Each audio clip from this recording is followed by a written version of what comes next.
मैं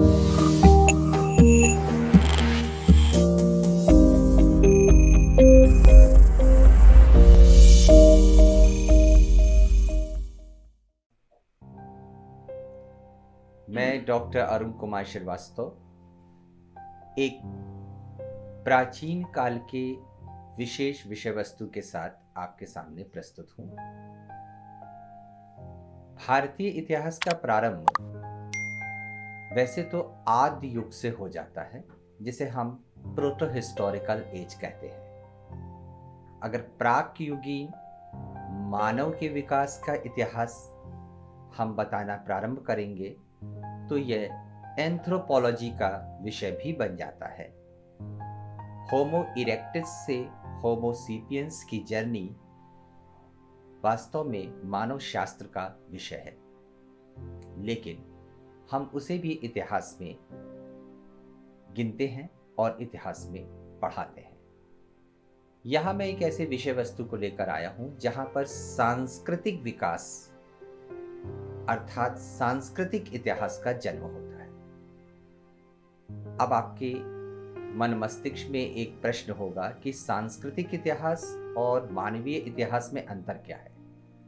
सांस्कृतिक इतिहास और मानवीय इतिहास में एक बहुत ही गहरा अंतर है। मानव का इतिहास मानव के विकास और उसके जैविकीय विकास, उसके विवेक के विकास, उसकी कार्य क्षमताओं के विकास, उसके सोचने समझने की शक्ति के विकास, उसके संसाधनों के प्रयोग के विकास की कहानी है, जिसे हम एंथ्रोपोलॉजी और प्राक-युगीन इतिहास में पढ़ते हैं। लेकिन अगर हम सांस्कृतिक विकास की बात करते हैं, जहां मानव का संपूर्ण विकास हो चुका था, तो वो सांस्कृतिक विकास तब प्रारंभ होता है जब उसके भीतर हम उसको एक भौगोलिक विस्तार के अंतर्गत उसका विकास देखते हैं कि एक विशेष भौगोलिक अवस्था में कैसे मानव का विकास हुआ और कैसे उसने वो प्रक्रियाएं करी कि कैसे जिन सांस्कृतिक क्रियाओं को करता हुआ वो इतना आगे आ गया कि वो आज तकनीकी क्रांति के युग में आकर खड़ा हुआ है। प्रारंभ करते हैं इस विषय वस्तु को हम प्राक युग से, यानी प्रोटो हिस्टोरिकल एज से, यानी कि किस प्रकार भारत में सिंधु घाटी की सभ्यता या हड़प्पा संस्कृति का निर्माण हुआ। संस्कृति अपने भीतर क्या छिपाए है पहले ये जान लें, तब हम सांस्कृतिक इतिहास को पढ़ें।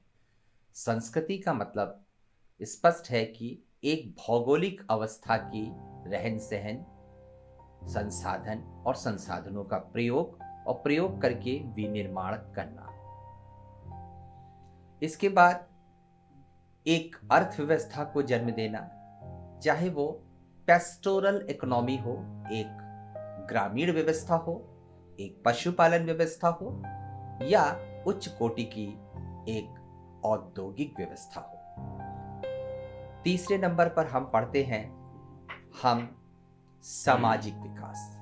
सामाजिक विकास यानी लैंगिक विकास, यानी कि समुदाय का विकास, यानी कि समाज का विकास, यानी कि परिवार का विकास, यानी कि वर्गीय व्यवस्था का विकास, या कह दें हम स्त्री पुरुष के संबंधों का विकास, रीति रिवाज परंपराओं का विकास, अंत्येष्टि संस्कारों का विकास और विभिन्न जीवन के संस्कार जन्म से मृत्यु तक जो होते हैं, उन सब को और सारी सामाजिक क्रियाओं को हम सामाजिक इतिहास के अंतर्गत पढ़ते हैं। चौथे नंबर पर भौगोलिक, आर्थिक और सामाजिक के उपरांत चौथे नंबर पर हम इतिहास की उस श्रेणी में पहुंचते हैं जिसे हम राजनीतिक इतिहास कहते हैं, जिसमें हम पॉलिटिकल, राजनीतिक विकास, न्यायिक विकास, विधायिका का विकास, प्रशासनिक विकास,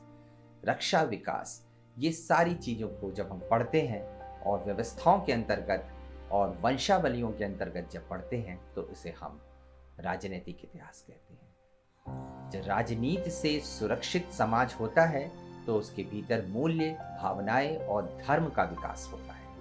धर्म, मूल्य, भावनाएं, नैतिकता, नैतिक शास्त्र और मानवता, ये सब 5वीं श्रेणी में आता है, अर्थात इसको हम 5वें नंबर पर पढ़ते हैं तब।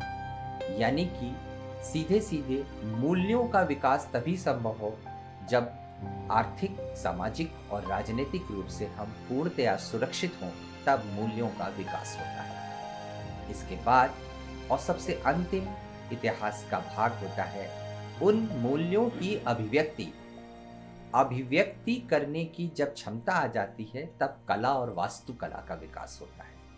यानी कि स्मारक, यानी कि आपके बहुत ही पुरातात्विक साक्ष्य, जिनमें हम कहते हैं मौद्रिक साक्ष्य, मूर्ति कला, चित्रकला, स्मारकीय कला, संगीत कला और विभिन्न प्रकार के हथकरघा और विभिन्न प्रकार की दैनिक प्रयोग में आने वाली ऐसी प्रक्रियाएं जो बाद में व्यवसाय का आधार बन गई, उन सभी को हम कलाओं की श्रेणी में रखते हैं। तो अगर हम क्रमबद्ध देखें तो इतिहास वास्तव में 6 श्रेणियों से गुजरता हुआ एक अनवरत चलने वाला प्रक्रिया है।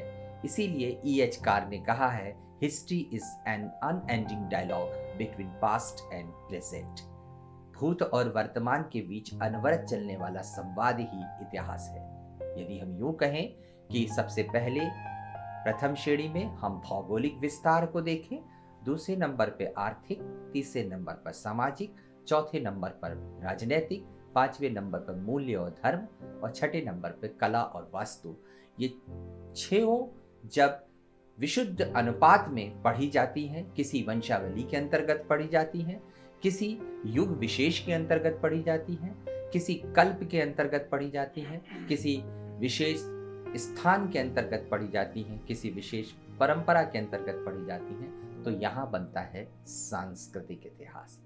तो हम आज ये समझ चुके हैं कि प्राक-युगीन इतिहास, सांस्कृतिक इतिहास कुछ हद तक नहीं कहा जा सकता, वो सभ्यताओं का इतिहास है। सांस्कृतिक इतिहास का जन्म तो भारत के भीतर हड़प्पा संस्कृति से हुआ, जहां पर हमें ये 6 प्रकार प्राप्त हो जाते हैं पुरातात्विक साक्ष्य में, लेकिन केवल पुरातात्विक साक्ष्यों में। लेकिन यही पुरातात्विक साक्ष्य जब साहित्यिक साक्ष्य का भी एक आवरण ओढ़ लेते हैं, या कह दें कि पुरातात्विक साक्ष्य और ज्यादा सुदृढ़ हो जाते हैं जब उसे साहित्यिक रूप से संकलित कर लिया जाता है और उसके साहित्यिक साक्ष्य आज उपलब्ध होते हैं। तो ऐसी व्यवस्था तब प्रारंभ हुई जब भारत में वैदिक काल का निर्माण हुआ। वैदिक काल का निर्माण, जिसे हम मोटे तौर पे 1500 ईसा पूर्व से कहते हैं, वो हड़प्पा के बाद आया। लेकिन यहीं से सांस्कृतिक इतिहास वास्तव में पुरातात्विक, साहित्यिक दोनों का आधार लेकर आज हमारे सामने एक सांस्कृतिक धरोहर के रूप में है, और यहीं से हम क्रमबद्ध इतिहास का निर्माण करते हैं, जो 1500 ईसा पूर्व से शुरू होता है और आज 21वीं सदी में भी चल रहा है। तो क्यों ना कहें, E.H. कार की बात बिल्कुल ही उचित है, history is an unending dialogue between past and present. Earlier we used to say that history is the study of past। ये एक बहुत ही संकीर्ण और रूढ़िवादी परिभाषा है। कुछ समय बाद हमने बोला history means inquiry, exploration, excavation and elaboration. ये कुछ हद तक प्रभावी है, लेकिन वास्तव में वैज्ञानिक नहीं है। वैज्ञानिक परिभाषा तभी होती है जब संस्कृति का या सांस्कृतिक इतिहास की क्रमबद्धता मिलती है। तो सांस्कृतिक इतिहास की क्रमबद्धता पुरातात्विक साक्ष्यों के आधार पर, साहित्यिक साक्ष्यों के आधार पर, जब हम हड़प्पा संस्कृति से लेकर आज 21वीं सदी तक जब एक संस्कृति को निरंतरता में देखते हैं, तब ये सांस्कृतिक इतिहास होता है। तो आज मैंने आपको सांस्कृतिक इतिहास की केवल परिभाषा बताई है कि सांस्कृतिक इतिहास क्या है। यूपीएससी सीएससी में, लोकसभा में जब हम जाने का, लोक प्रशासन में जब हम तैयारी करते हैं, तो हमें ध्यान करना चाहिए कि हमें राजनीतिक इतिहास पर बहुत ध्यान नहीं देना चाहिए, हमें सांस्कृतिक इतिहास पढ़ना चाहिए। तो आज मैंने आपको सांस्कृतिक इतिहास के बारे में समझाया और उसकी क्रमबद्धता और निरंतरता पर एक छोटा सा प्रकाश डाला।